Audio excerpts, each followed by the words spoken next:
It was a pretty scene this morning on the Green Bay campus as some snowflakes fell. The flakes covered the ground, but not much more than that.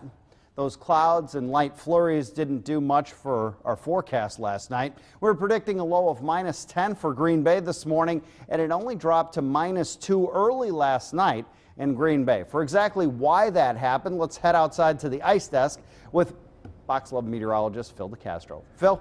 Yeah, Patrick, clouds this time of the year can wreak havoc on nighttime temperature forecasts, and that's exactly what happened to us last night. We got a little bit of unexpected cloud cover that moved in, and the analogy you often hear is that the clouds can act like a blanket. That's not exactly true. They act more like a space heater, and last night was actually, and this morning I should say, was a textbook example of what happened. So let's go ahead and break that down. Here's a look at our temperatures, our low temperatures. Now this is since midnight, and there's a very, very clear dividing line between where temperatures didn't get too cold and where the bottom really fell out over the northwoods. And this line corresponds perfectly to where we saw some clouds move in during the overnight hours and kept our temperatures up. So here's exactly what happens. Over the places where you see no clouds, those clear skies, heat escapes the atmosphere through what's called long wave radiation. It just goes right out up into space, gets very, very cold there. But where you see the clouds, that radiation goes up, it impacts the clouds. Some of it gets absorbed, some of it continues into space.